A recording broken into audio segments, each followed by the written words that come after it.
গল্পের নাম ছায়ার ডাক। লেখক চ্যাট জিপিটি। চরিত্র রাহুল, অপূর্ব, বুড়ো লোক, ছায়া মানবী। প্রথম অধ্যায় অচেনা ডাক। রাহুল আর অপূর্ব ছিল কলেজের বন্ধু। একসঙ্গে পড়াশোনা, ঘোরাঘুরি, আড্ডা সব কিছুতেই ছিল ওদের জুটি অবিচ্ছেদ্য। একদিন হঠাৎ অপূর্ব দাদুর গ্রামে যাওয়ার প্রস্তাব এলো। অপূর্ব: দোস্ত, আমার দাদুর বাড়ি যাই, চন্দ্রপুর। অনেকদিন হয়নি যাওয়া।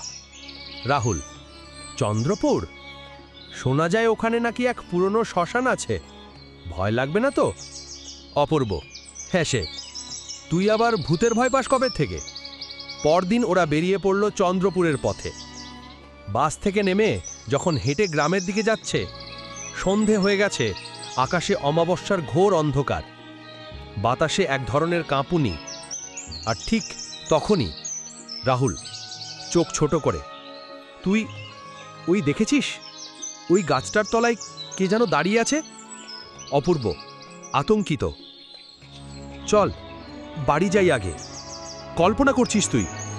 কিন্তু রাহুল স্পষ্ট দেখতে পেল এক মহিলা, লম্বা চুল, সাদা শাড়ি, মুখটা ঝুলে আছে একপাশে। এক পলক দেখেই চোখ ফেরাতে পারল না সে। দ্বিতীয় অধ্যায় বুড়ো লোকের হুঁশিয়ারি।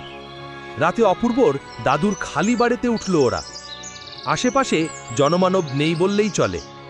সন্ধ্যায় গ্রাম ঘুরতে বেরিয়ে পেল এক অদ্ভুত বুড়ো লোক, মাথায় ফেট্টি বাঁধা। বুড়ো: তোমরা বাইরের লোক না?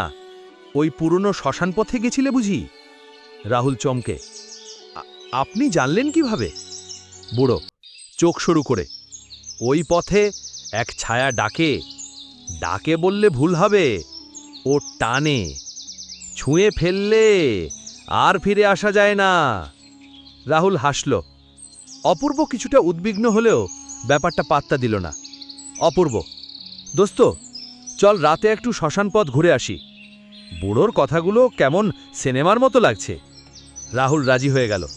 তৃতীয় অধ্যায় ছায়ার ডাকে। রাত 12টা। দুজন টর্চ হাতে বেরোলো পুরনো শ্মশানের পথে। চারদিকে ঝিঝির ডাক, পাতার সরসরানি, আর এক অদ্ভুত গন্ধ, যেন পচা ধূপের। রাহুল: চুপচাপ, তুই কোনো শব্দ শুনছিস? অপূর্ব নিচু গলায়: হ্যাঁ, কেউ যেন ফিসফিস করছে। কে ওখানে? ঠিক তখনই ছায়া ঘন হয়ে উঠল। ঝোপের মধ্যে থেকে এক নারী মূর্তি বেরিয়ে এলো। চোখ দুটো লাল, মুখ নেই, শুধু গর্ত। ঠোঁট নেই, কিন্তু গলা দিয়ে এলো এক বিকট ডাক: রাহুল, অপূর্ব। টর্চ পড়ে গেল। দৌড়ে পালাতে গিয়ে রাহুল পিছলে পড়ে গেল। অপূর্ব তাকে টেনে তুলতে গিয়ে দেখল রাহুলের চোখে কেমন যেন একটা অপলক দৃষ্টি। সে যেন ছায়ার টানে আটকে গেছে। অপূর্ব চিৎকার করে: রাহুল, চোখ বন্ধ কর, আমার হাত ধর। কিন্তু রাহুল তখন কাঁপতে কাঁপতে বলে উঠল, রাহুল সংকুচিত গলায়: সে আমায় চেনে, সে বলে আমি ওর ছেলে। চতুর্থ অধ্যায় ফিরে পাওয়া না হারিয়ে যাওয়া।